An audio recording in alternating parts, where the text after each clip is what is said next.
Hi everyone, welcome back to another edition of the Velvet Lounge Life.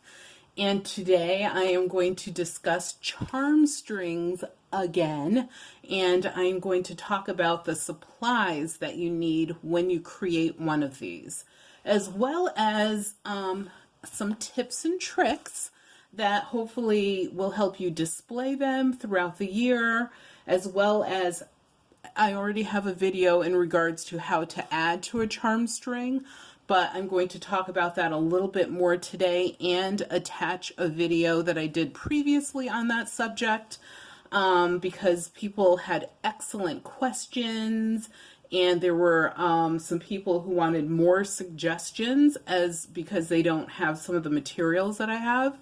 But I have a few more materials that should be something that everyone could have access to. So let's get right into this. First of all, I want to talk about the actual base of this project. The most important part of it is the string. If your string is too thick or too thin, not strong enough, which is huge, these will not stand the test of time. Eventually, certain materials just naturally break down. It's just part of science, part of nature. So, starting out, I have this cotton string, and it is not a bad string. It's a little bit thicker than a nylon string, but it's not super thick. And I'm going in what I think is the worst to the best option. The reason I think this is a worst option is simply because of nature and science. Eventually, this is just going to wear. That's just what happens. What I should have, if I use this is, which I would never use this, I'm just telling you right up front. If I use this, I would double it up. Now, doubling it up should not be an issue because that's like when you're sewing buttons on clothing or other things, you usually double it, so it should be totally fine. The thing is, it's still sort of false security. It's not going to be as strong as some of the other materials on the table. But if you want to practice, just do a practice one with buttons that don't mean anything to you. Then that's definitely a good practice string. And the reason I say that is because if your charm string breaks, there are going to be buttons and, pendants and all sorts of things all over the place. So you have to remember, if you put time and effort into putting all this together, to collecting these buttons over time, you don't want to lose them. So that is why this is what I consider to be the worst product. The second is this polyester. It's 100% polyester. The thing is, look at it here. I think I used this roll once and it already has like this fluffiness to it. So that to me tells me it's not going to stand the test of time as well. The other thing is, once again, this is something you have to double up. And also, if this is twisted and, maybe the weight is too much, it's definitely something that is going to snap. So I think that the security in that is rather low. Next, which I don't have any on hand right now, is wool. Wool is a decent product. The only issue with wool is, or there's a couple. One, it has to be spun so that it's thick enough, but not too thick. Also, wool wears. So as wool actually gets washed and used more, it actually gets more comfortable, softer, fluffier. And that's not really what you're looking for in a project like this. But as far as strength goes, I believe that it's stronger than the cotton and the polyester. Now we're getting into strength. Now we're getting into who ate their spinach, where is Hercules. So that's where we have this fishing line. This is a 10-pound fishing line. The only reason that I don't love using fishing line for these products or for these projects is because it's just too man-made for me. Like, it's just a preference. Like, there's nothing wrong with using the fishing line. I do think that over many, many decades, this possibly could become brittle. So, you know, strength-wise, you have to look at the test line. So this is a 10-pound test. You can get them with a higher test. I would not go lower than 10 because they do sell like 5 pounds, whatever. I think that's like not heavy enough or strong enough to hold all of these buttons. But also, you, like I said, you have to think about, you know, in 50, 60, 70, let's say 100 years. Like, think about that. In 100 years, none of us will be living. That's kind of weird, but it's true. But in 100 years, will your Charmstring still survive if you use this product? I don't know. I sort of don't think so, because as we know, plastics can become brittle over time. So that, you know, I'm on the fence about it. However, my favorite products to use are this particular, and this is made of cotton, made in the USA by Coats and Clark. It's a company that is no longer in business. So I don't think they're in business, but they were established, I believe, in the 1800s. But what I do is I have a few rolls of this that I had gotten from my grandmother, and, you know, I'm down to like 2.5 rolls being left, and I'm sad. But it is what it is, but it's extra, extra strong. This stuff is practically kryptonite. It's a super thickly wound cotton. You can see how thick it is. And it also has like almost like this polish on it. It's just part of the spinning process. It's not a chemical or anything like that. And this material was, because I remember when she gave me this, I was like, I had to put buttons and stuff on my husband's military uniforms. And so this is what I used on those. And this is meant to be used for, you know, heavier clothing as well as carpets, you know, etc. So this isn't something you would like sew a dress with or nice shirt or whatever. Next is my very famous, and I call it famous because my daughter's like, oh my God, you just love that wire. And I do. This is 26 gauge wire. It's made of steel, and you can see the thickness of it here.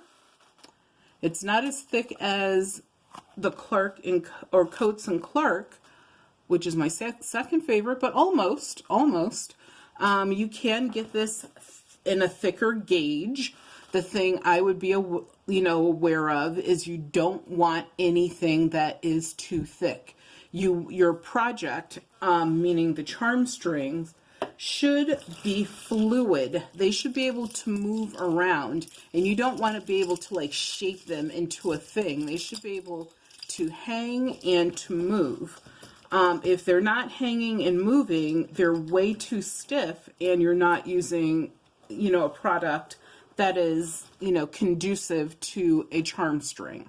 So you just want to be aware that this is a great product.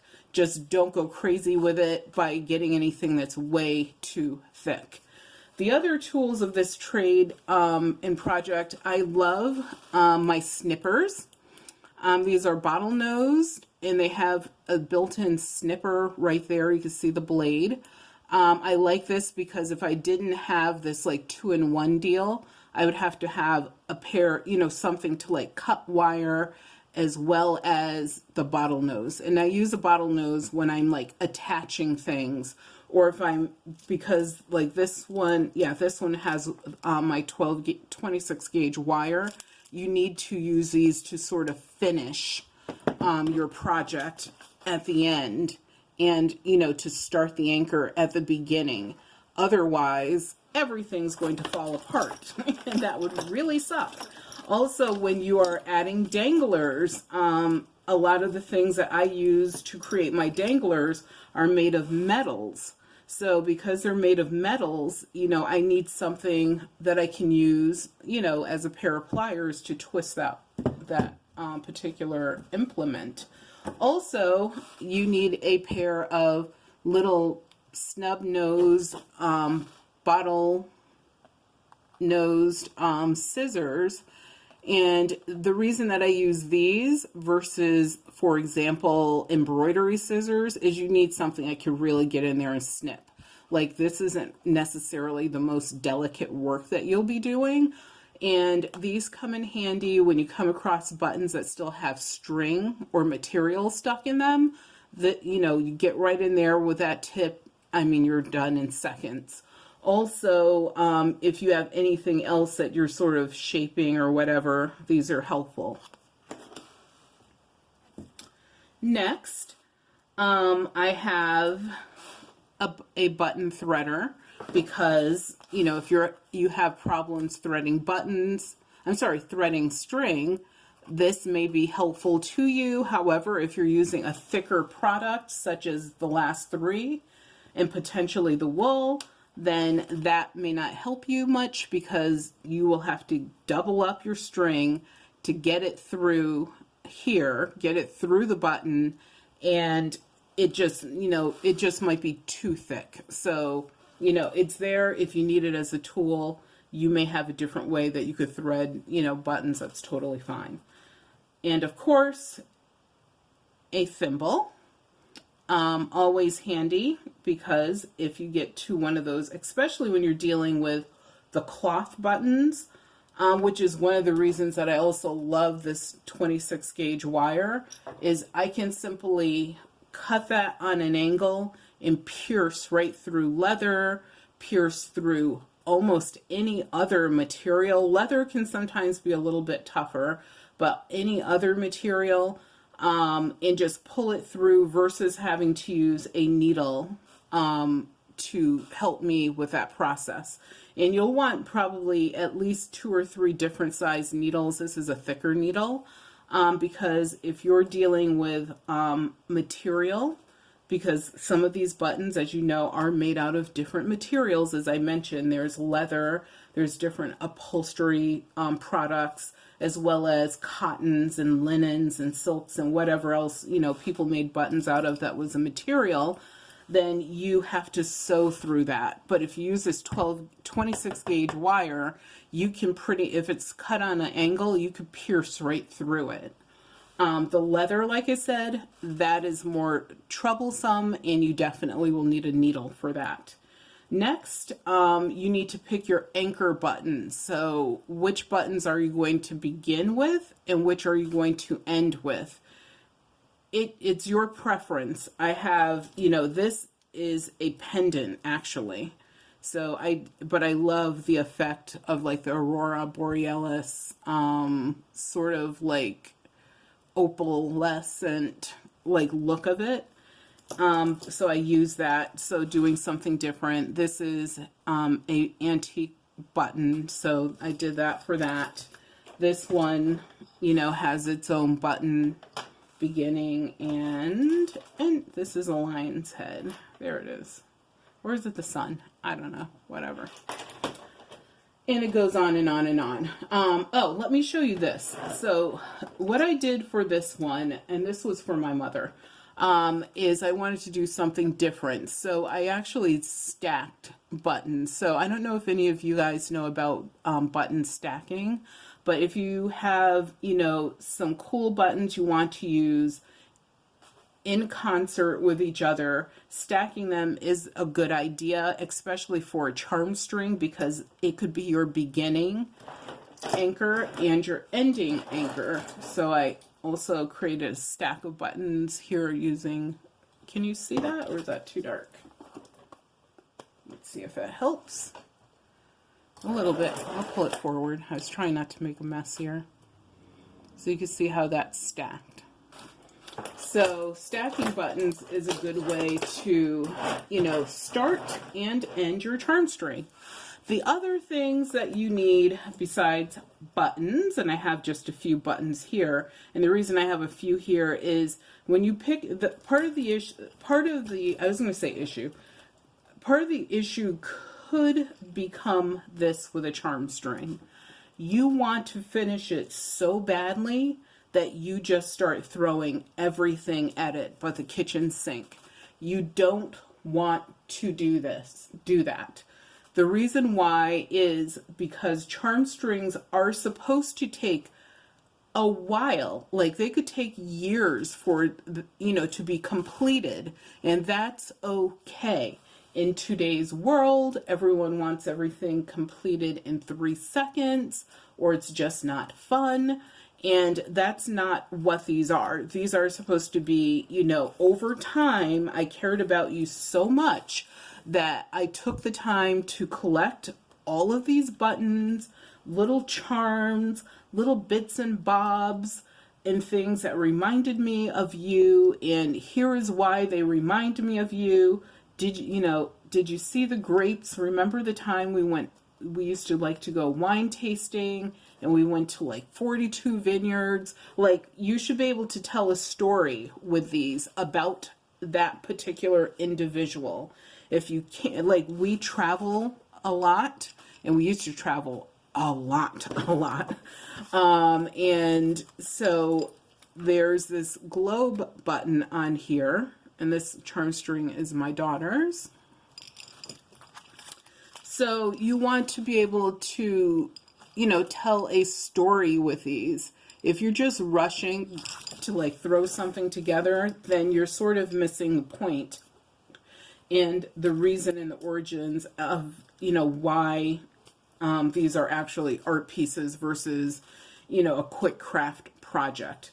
So what you want to be able to do, this is a segue, is you want to be, I think anyway, this is my opinion, is you want to be able to add to these over time. Because let's say you completed this one like 15 years ago, but in your travels, in your life, maybe, you're cleaning some stuff out or something, and you happen to find something that reminds you of that person, then you should, I believe, be able to go back to the completed quote-unquote charm string and add to it. So that's why I created the other video about how to add to these.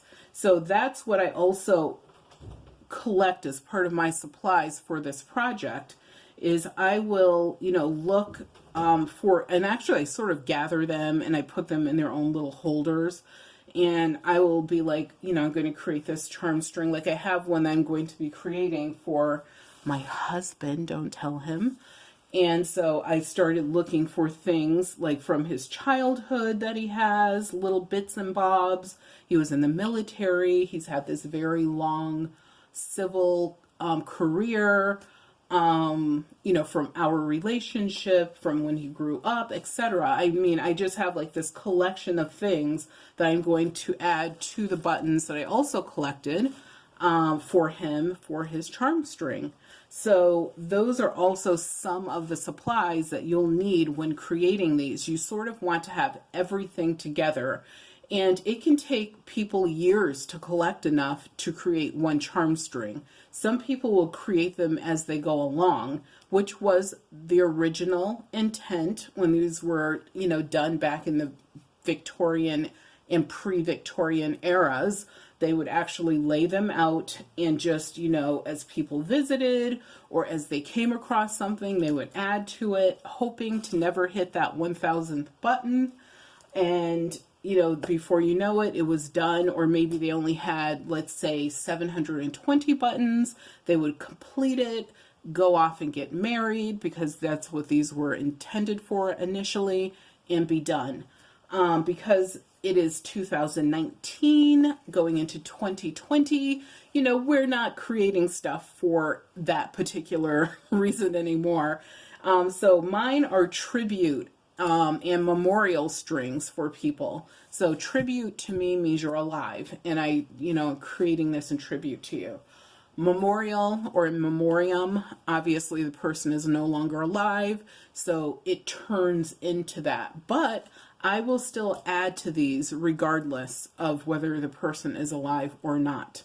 So one of the things that I found recently was and I only have one of them, is this Eastern Star.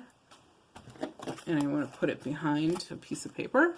This Eastern Star earring. And it has all sorts of colors in it. It has yellow, or almost like a golden yellow, green, blue, red, and white or clear. And so I'm going to be adding this to my grandmother's charm string. The cool thing about this is because it is a screw back earring, the screw back earrings are excellent additions to these charm strings, because all you have to do is unscrew it and screw it on. This is my grandmother's.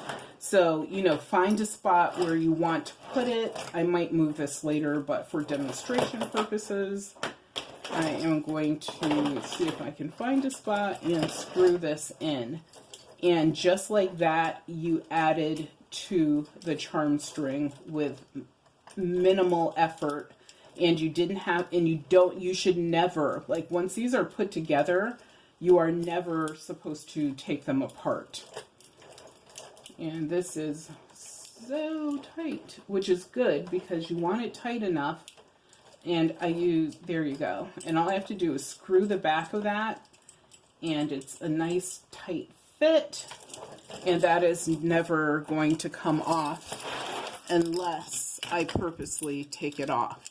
So I was able to add that to my grandmother's charm string that quickly. And I do hope that you guys forgive me if this lighting is horrible. I keep trying to adjust it, and this is as good as I could get it. So I was able to add that to my grandmother's charm string. And she was a bowler. She loved bowling. And I found this bowling pin. So the cool thing about adding something like this bowling pin is it's a pin. So it has a pin, like one of those swing back pinning mechanisms on the back. So I will be able to just pin that onto her charm string with no problem. Super easy. So the next tools of the trade are items that you can use to attach danglers to your charm string. So I have, I did a video on this, as I mentioned before, but I like to have that stuff handy when I'm creating my charm string, just in case I want to add something at any particular time. And did I miss anything on the table? I don't know if I talked about the tags. I like adding a tag to my charm string because I am able to note information about the person, so it's personalized.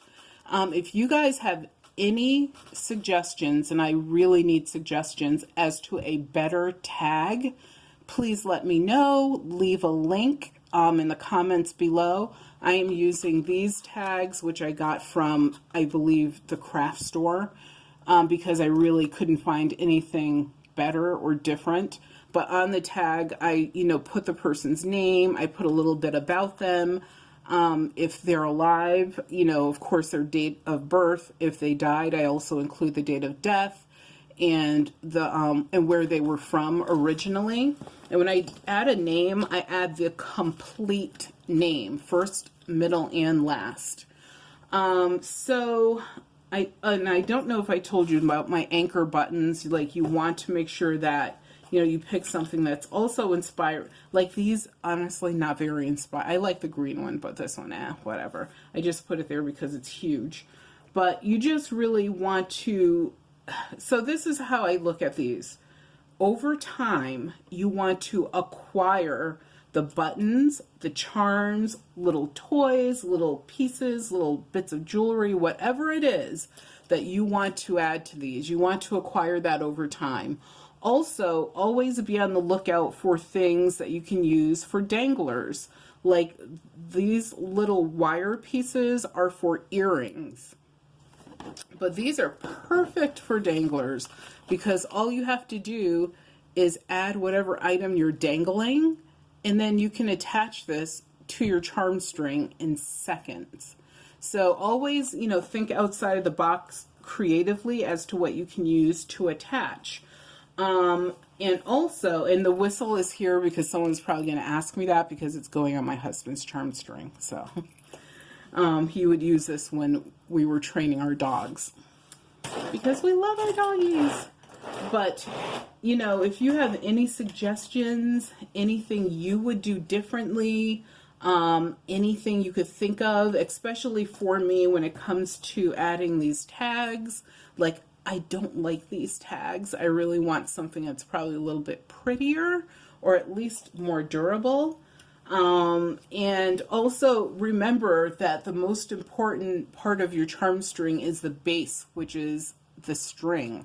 So if the string is not strong enough, you know, you won't have, and also think like, this is kind of hard, I know, but think about, you know, 100 years from now when you're no longer alive and your relatives, you know, let's say even in 50, 60 years, they're going through your stuff and they're trying to figure out like, what are these? Why do they exist?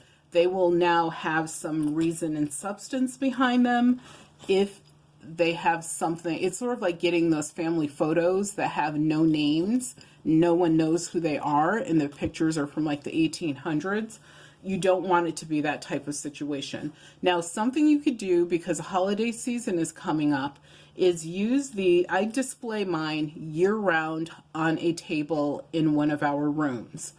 We had a tea recently, and one of the folks who I invited to the tea was very, very into the charm strings, and she wanted to know everything about them. So, you know, it was awesome. It was great.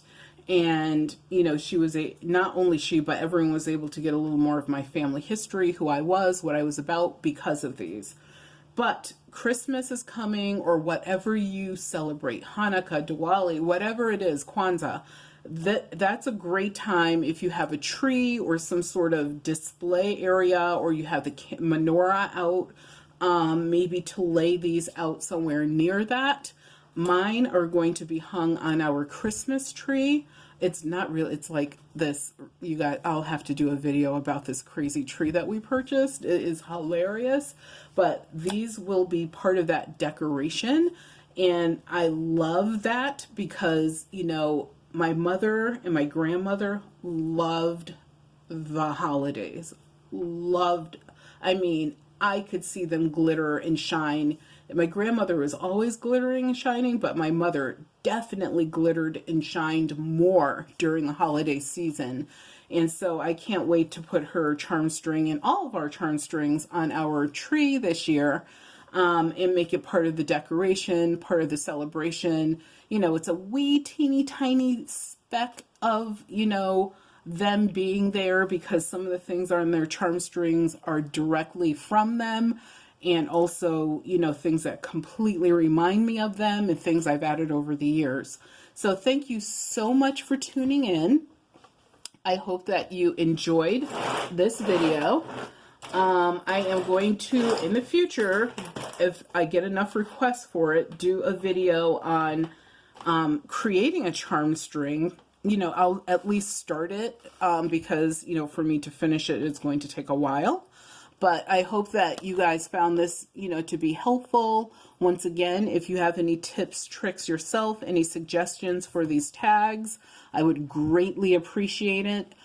Take care. Have a great day. Remember, these are my two favorite products right here. I have to put those like front and center. And also remember that your health is wealth. Please give us a thumbs up and subscribe to our channel. Also, look down below for discount offers for you. Thanks.